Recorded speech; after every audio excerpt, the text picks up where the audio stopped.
I'll forget you in a week.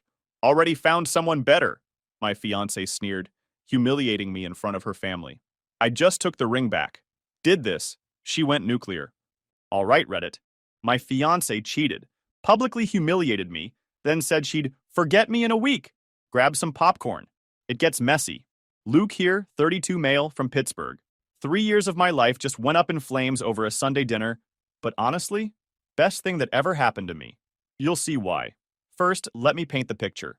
I rebuild heavy equipment for a living. Caterpillar excavators, John Deere monsters, anything with hydraulics and enough horsepower to level a city block.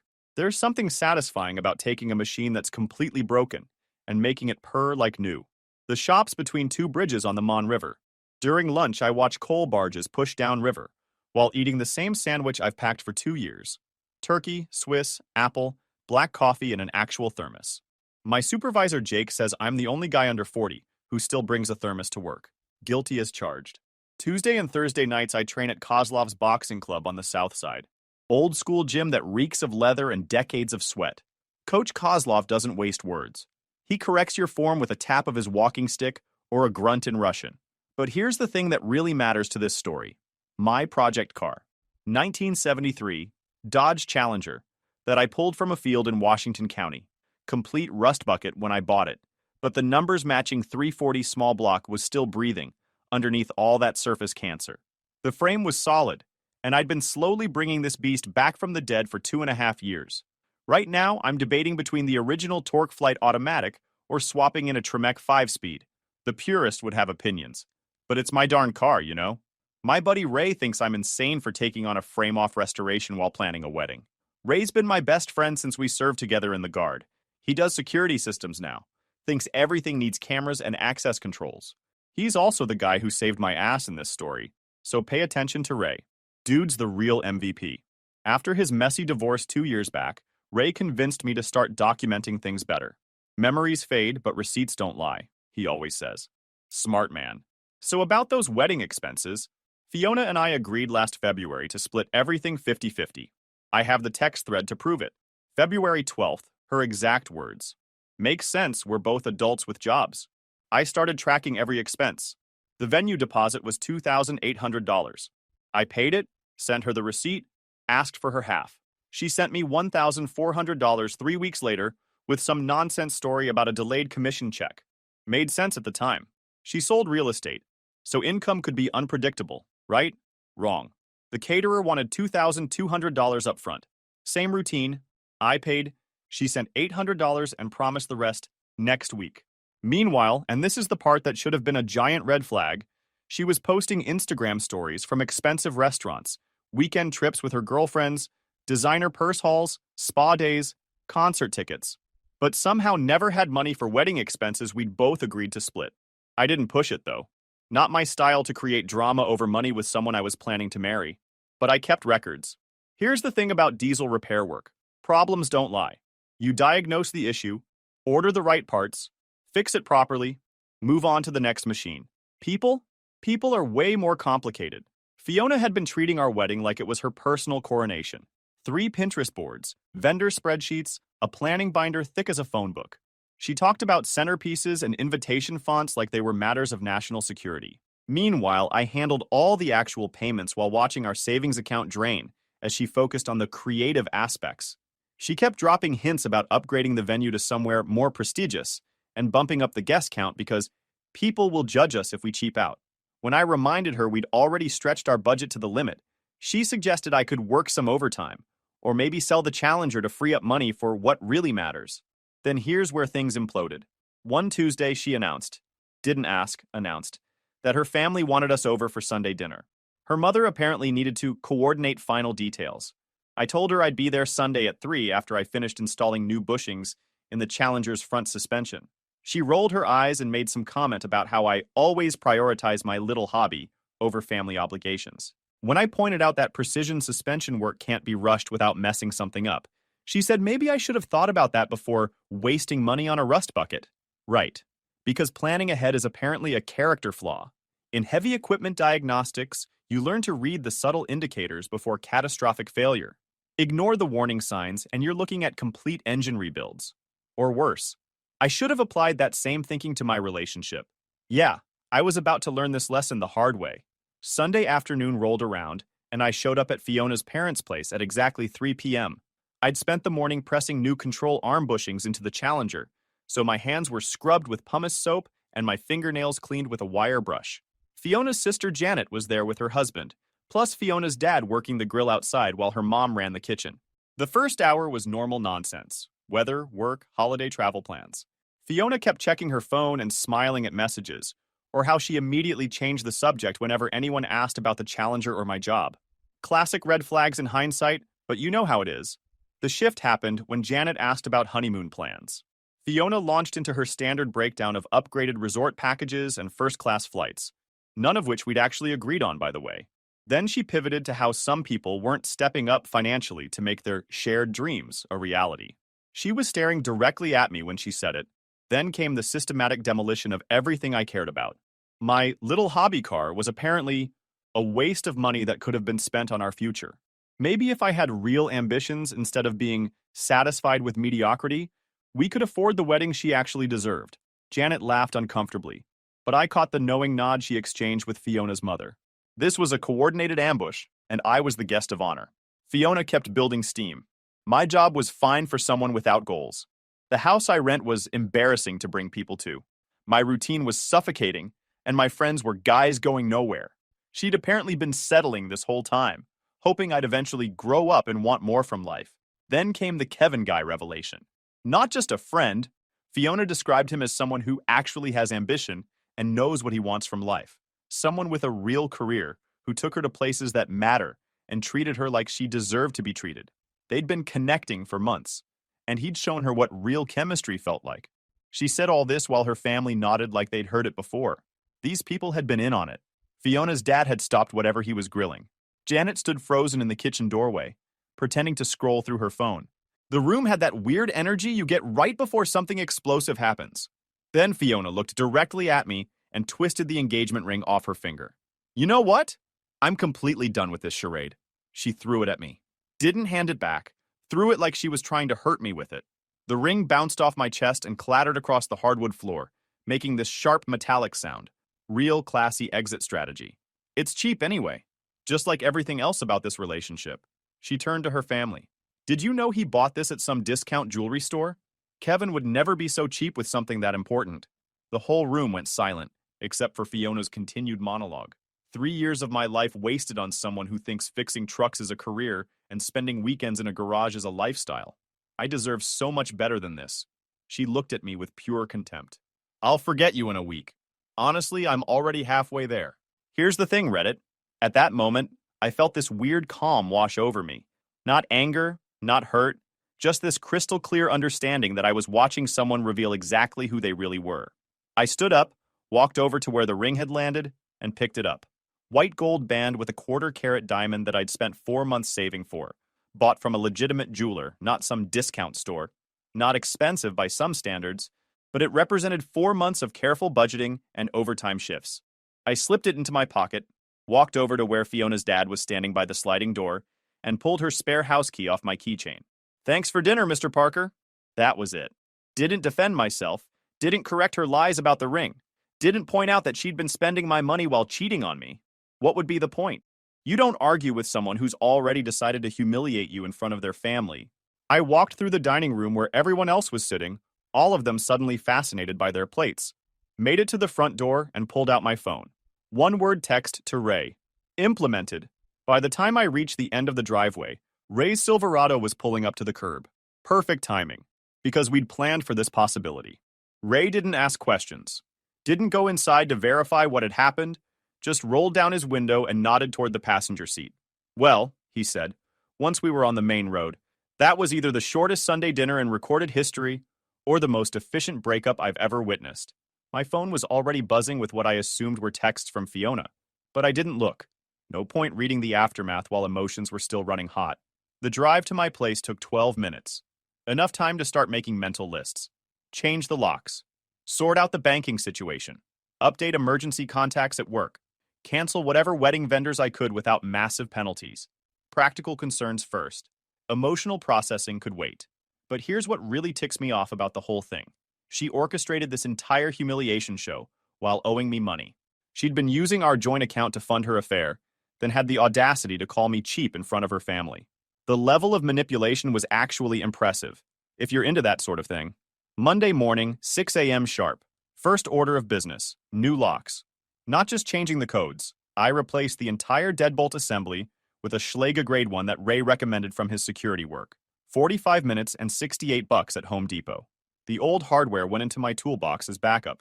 Fiona had texted me 18 times Sunday night and called 11 times before 7 a.m. Monday.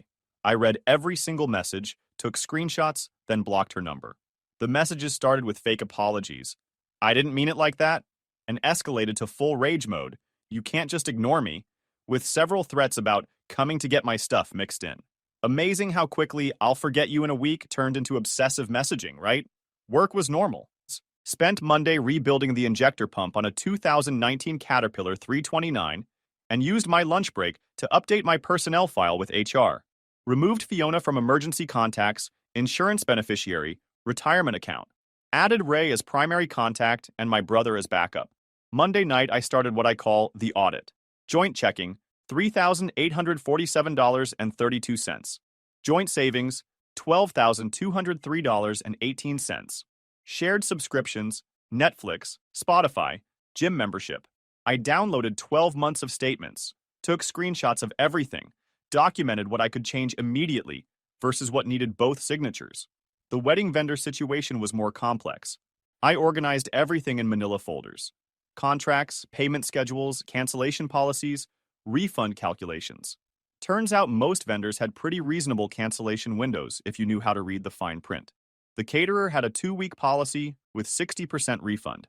Venue required 30 days notice, but would return deposits minus a $350 processing fee.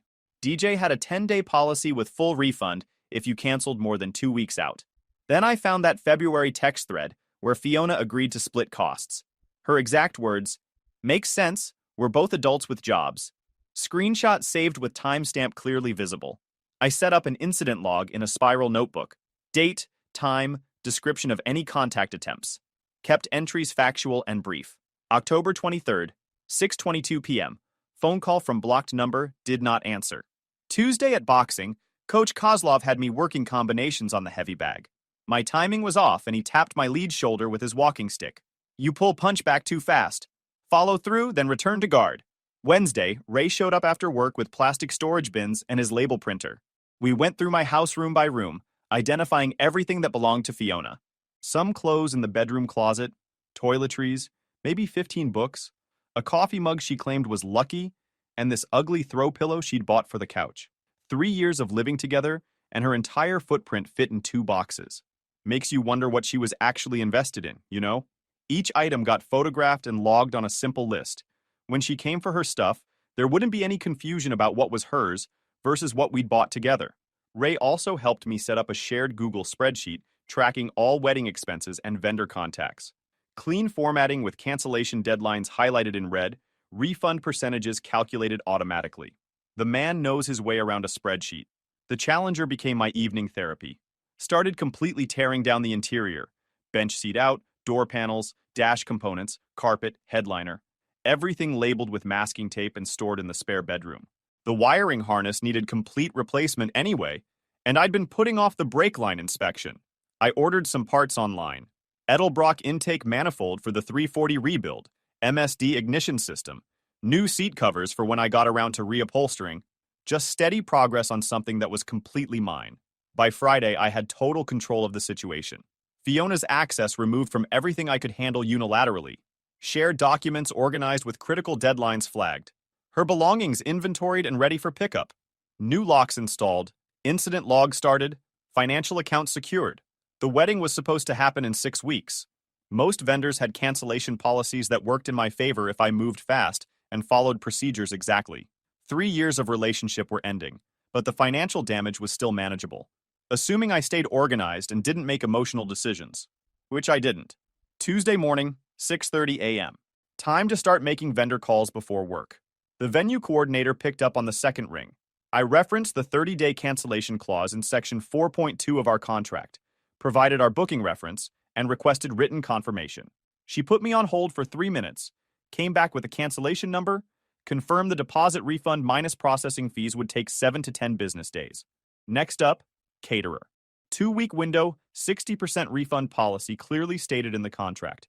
I'd paid the $2,200 deposit 7 weeks earlier, so I qualified for $1,320 back. The owner requested cancellation in writing, so I fired off an email immediately with contract references and phone confirmation details. The DJ offered a full refund if canceled more than 7 days before the event. Simple call. Every conversation got documented. Date, time, contact person, confirmation numbers, expected refund amounts. By the time I left for work, I'd canceled 6 vendors and had 2 more to call during lunch. All refunds going back to my account since I'd been making the payments. Turns out being the cheap guy who actually pays the bills has its advantages. The ring situation got handled Thursday. Took it to Morrison's Fine Jewelry in Shadyside. The appraiser looked it over for maybe 8 minutes, checked the diamond grade against reference charts, quoted me a price that was about 65% of retail. Fair deal for a quick sale with no complications. Walked out with a check for $1,680. Enough to order the suspension rebuild kit I'd been pricing for the Challenger, plus proper wiring tools and interior hardware. Sometimes the trash takes itself out and pays for the privilege. Small claims paperwork took longer than the vendor cancellations. Pennsylvania's system has straightforward forms online, but I wanted everything filed correctly the first time. The complaint was simple. Fiona owed me her agreed share of non-refundable wedding expenses. I printed that February text thread where she'd written, "Makes sense, we're both adults with jobs," and highlighted that specific line in yellow. Added copies of all receipts. The venue processing fee was $350. Photographer's non-refundable portion was $420, plus several smaller charges that couldn't be recovered. Total claim, $1,247. Ray came over Thursday night to double-check my math and organize the evidence packet. He printed section dividers and arranged everything chronologically with summary tabs like some kind of legal ninja. Filing fee was $78. Paid it Friday morning at the courthouse downtown, got my case number, scheduled service for the following week. The clerk explained that Fiona would have 30 days to respond once she was officially served. By Sunday, I had complete control of the situation.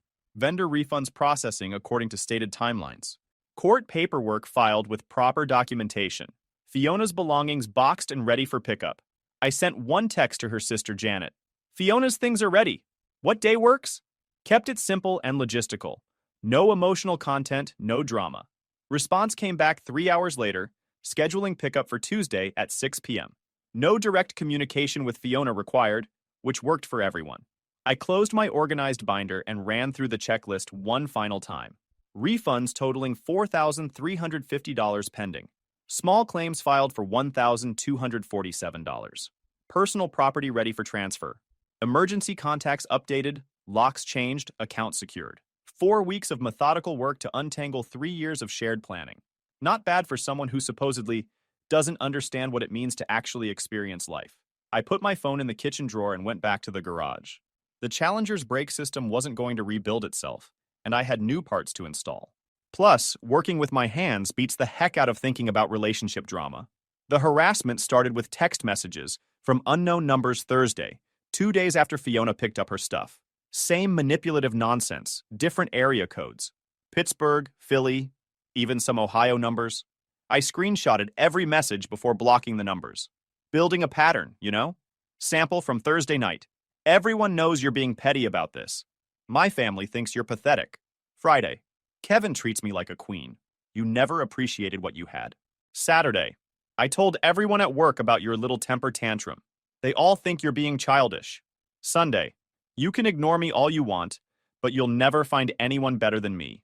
Each screenshot got saved to a folder with timestamps preserved. The pattern was obvious. Manipulation 101, straight from the textbook. Word started filtering back about what Fiona was telling people around town. According to mutual friends, I'd abandoned her at a family dinner, stolen the engagement ring, and was refusing to pay my share of wedding expenses. She was painting herself as the victim while conveniently forgetting the affair, public humiliation, and the fact that she owed me money. Very interesting. The workplace incident happened the following Wednesday. I was leaving the yard around 5:45 when our security guard approached me near the gate. Fiona had been sitting in visitor parking, and tried to walk onto company property when she saw my truck.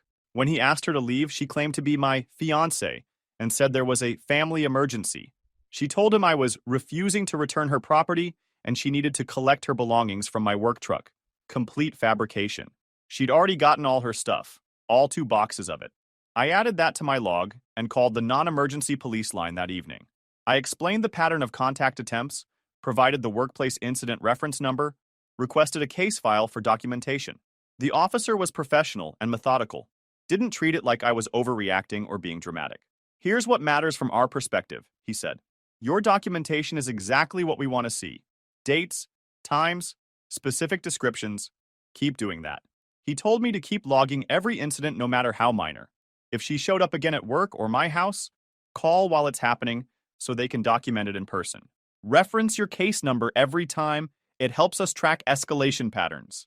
The real tea about Kevin came through a mutual friend about 2 weeks later, and holy cow, the details made Fiona's behavior even more calculated than I'd realized. Turns out Kevin wasn't some random friend who'd suddenly awakened Fiona's passion for life. They'd been messing around for at least 8 months, since before we'd signed the final wedding venue contract that I was now eating cancellation fees on. Fiona had been posting photos with him on private social media while playing devoted fiancé in public. Kevin's wife found explicit messages dating back to March, including Fiona complaining about having to pretend to be happy with someone so boring while planning a wedding she didn't even want anymore. There were screenshots of her asking Kevin to help her figure out how to get out of this trap without looking like the bad one. The affair wasn't some passionate awakening. It was a calculated exit strategy with a backup plan. Absolutely diabolical.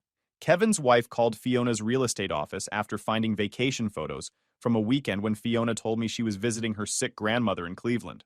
Turns out Fiona had charged the hotel to our joint credit card and lied about visiting family when I asked about the charge. Kevin moved out temporarily after his wife confronted him, but apparently told Fiona their relationship wasn't serious enough to justify destroying his marriage. She'd lost both her side piece and her fiancé in the same week, which explained the escalating harassment. Turns out her king was more like a court jester who ran when things got real. I kept my routine anyway, boxing with Coach Kozlov twice weekly, where he continued correcting my tendency to drop my guard between combinations. The Challenger restoration moved forward. I got the brake lines run properly and started rebuilding the wiring harness with labeled circuits and proper gauge wire throughout. The motion-activated floodlight Ray installed worked perfectly. It triggered every time someone approached the driveway, which proved useful for documenting continued surveillance. 4 more drive-by incidents that month, all logged with dates, times, duration. By mid-November, the pattern was clear enough that police suggested I maintain documentation and consider filing for a protection order if behavior escalated beyond surveillance and contact attempts. I wasn't there yet, but the incident log was getting thicker. The whole situation felt like watching someone else's life implode in slow motion, while mine stayed on course. Vendor refunds had processed as promised. Small claims court date was scheduled for early December. The Challenger was coming together nicely. 2 months earlier, I'd been planning a wedding. Now I was documenting harassment patterns and rebuilding a classic muscle car. I made another entry in my log that Friday after the motion light triggered 3 times between 9:30 and 10:15 p.m. Same silver Honda, same slow reconnaissance passes. I closed the notebook and put it back in the kitchen drawer. Also, maybe it was time to start saying yes when people invited me to do things outside work and boxing. Like when Laura from the parts yard mentioned needing help moving transmission components for her Camaro project this weekend. Saturday morning at the salvage yard off Route 19. Opens at 7 a.m. sharp, and Laura was already there talking to the owner about gear ratios for a '69 Camaro Z/28. She had her specs written in a small notebook and knew exactly what transmission combinations would work with her car's rear-end ratio. The T56 transmission we were picking up was heavy as heck, maybe 150 pounds with the bell housing. We loaded it properly with moving blankets and load straps, took time to secure it right in her truck bed. Professional work, no damaged threads or scratched cases. Laura noticed the organized documentation folder on my passenger seat when I grabbed my work gloves. She didn't ask nosy questions about it, which I appreciated. On the drive back, she mentioned she'd been working on the Camaro for about 14 months. Engine was professionally rebuilt, suspension sorted, but the automatic was tired and she wanted manual control.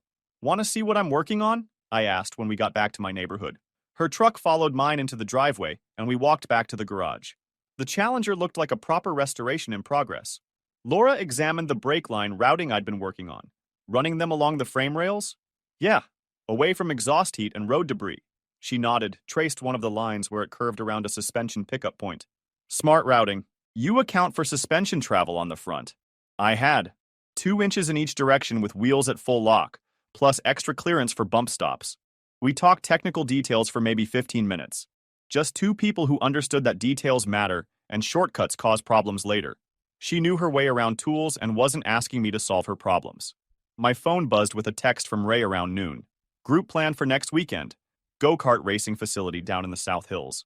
He'd found a place with proper racing carts, not tourist trap nonsense, and wanted to organize an evening session. There's a go-kart thing next weekend with Ray, I mentioned as Laura loaded her tools back into her truck. You're welcome to join if you're interested. What kind of go-karts? Knowing Ray, probably something with too much speed and not enough safety equipment. She laughed. Sounds dangerous. What time? Saturday at 6 p.m. I added her to a group chat with Ray to coordinate details. Tuesday evening leaving work, I spotted the familiar silver Honda about 3 blocks from the yard entrance. Same deliberate pace, same obvious surveillance behavior. I got a complete look at the plate this time. Pennsylvania tags reading KDJ 4397. I added it to my log when I got home. Friday evening, Laura texted confirming she was interested in the go-kart session. Ray had apparently convinced her it was a legitimate racing experience and not recreational nonsense. Fair warning, she wrote. I'm competitive about anything with wheels and an engine. 2 weeks until the small claims hearing. Go-kart racing tomorrow night. Interior reassembly to finish this weekend on the Challenger. The harassment documentation was complete enough that I could stop actively thinking about it. Sometimes the best solution to external problems is focusing on projects that actually matter. And maybe spending time with people who appreciate good mechanical work and don't think rebuilding engines is playing with toys. The go-kart facility was tucked behind a shopping center in Mount Oliver. Professional setup with about 20 racing carts and a quarter-mile track with proper safety barriers. We signed waivers and got fitted with helmets and racing harnesses.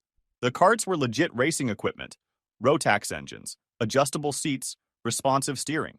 None of us had raced before, but Laura picked up the racing line quickly, while Ray provided running commentary about every other driver on track. We were maybe 15 minutes into our 20-minute session when I heard raised voices from the pit area. Fiona's voice carried over the engine noise and tire squeal. I pulled into the pit lane and shut off my cart. Ray and Laura followed me in, pulling off their helmets.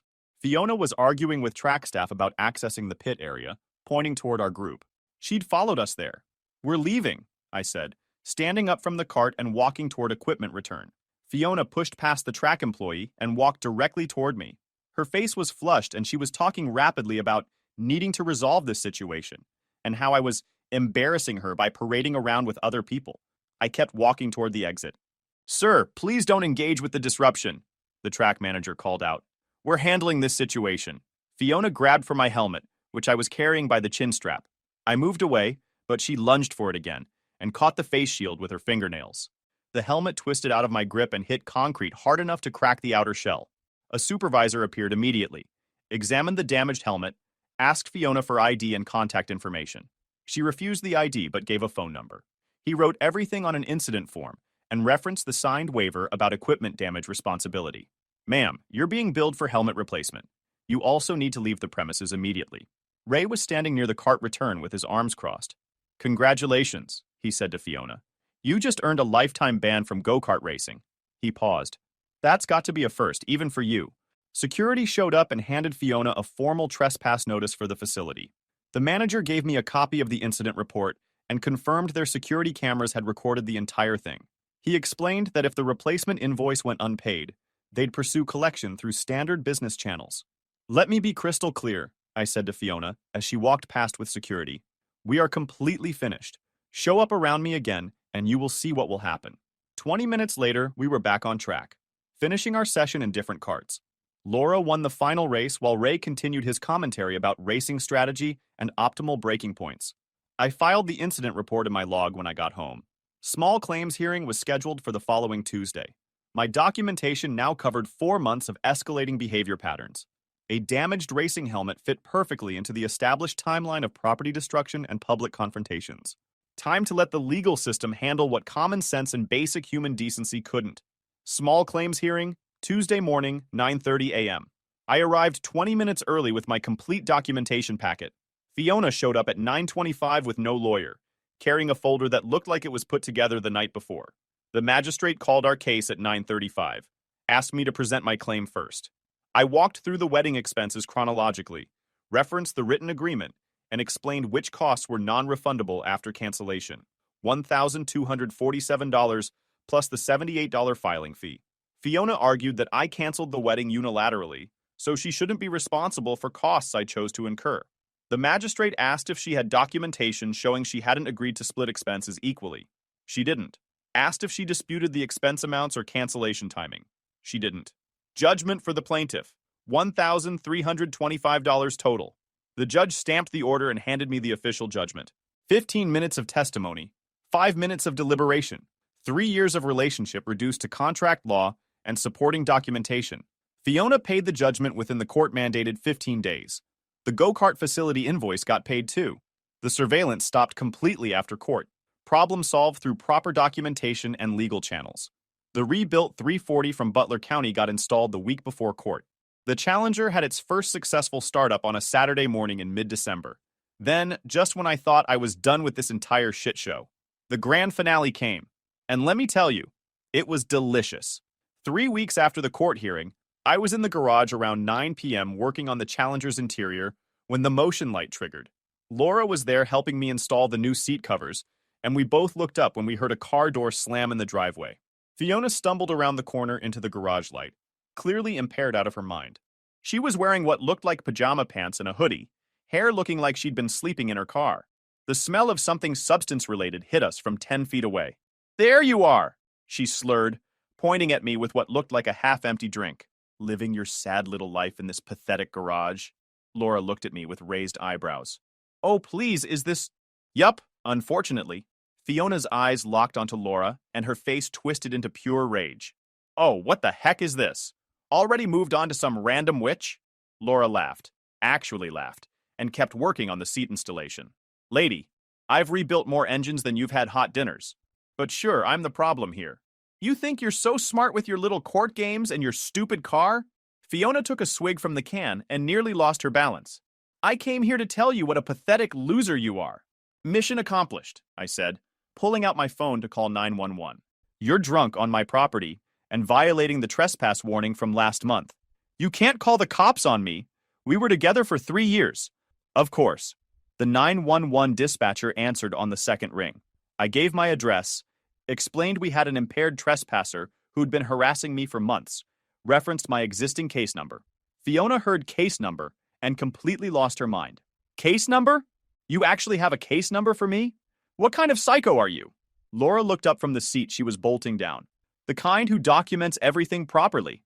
You should try it sometime." "Nobody asked you." Laura stood up slowly, wrench still in her hand. "I'm sorry. What did you just say?" Something in Laura's tone made Fiona take a step back, which was hilarious because Laura's maybe 5 feet 4 inches, and Fiona had 3 inches on her. I was just... No, please, finish your thought. I want to hear what someone who cheats on their fiancé and then stalks him thinks about my character. The cop car pulled into the driveway with perfect timing, lights flashing but no siren. 2 officers got out and approached the garage. "Evening, folks. We got a call about a trespassing situation." I handed him my incident log and explained the history briefly. The officer flipped through a few pages and nodded. "Ma'am, have you been drinking tonight?" Fiona tried to hide the can behind her back. "I just came here to get closure," the second officer repeated, looking around the garage. "By showing up uninvited at 9 p.m. with a beverage and calling people names? He ruined my life. My whole life is messed up because of him." Laura couldn't help herself. "Your life is messed up because you cheated on someone who was paying for your wedding. That's not his fault, that's just consequences. You don't know anything about me. I know you're standing impaired in someone else's garage at 9 p.m. on a Tuesday, yelling at people who are trying to ignore you." The first officer was trying not to laugh. "Ma'am, I'm going to need you to take a field sobriety test." Fiona failed. Couldn't walk a straight line, couldn't touch her nose, couldn't recite the alphabet past M. The breathalyzer read numbers that were well over the legal limit. "You're under arrest for trespassing and public intoxication." As they put her in handcuffs, Fiona started crying and screaming about how unfair everything was. "This is all his fault. He's the one who abandoned me. He never appreciated me." The officer looked at me while his partner loaded Fiona into the cruiser. Domestic situations are never fun, but your documentation made this pretty straightforward. She'll spend the night in county lockup, probably get released tomorrow with a court date. After they left, Laura and I stood in the garage for a minute listening to the Challenger's idle. She picked up her wrench and went back to work on the seat. Well, she said without looking up. That was entertaining. Yup, it was. I grinned. Crazy girl. Laura torqued down the last bolt and patted the seat. There, want to take her for a test drive? We drove around the neighborhood for 20 minutes, windows down, 340 rumbling through the exhaust. The car ran perfectly. Turns out the best revenge is living well and having someone who appreciates good craftsmanship. Fiona said she'd forget me in a week, but she's the one who can't seem to move on.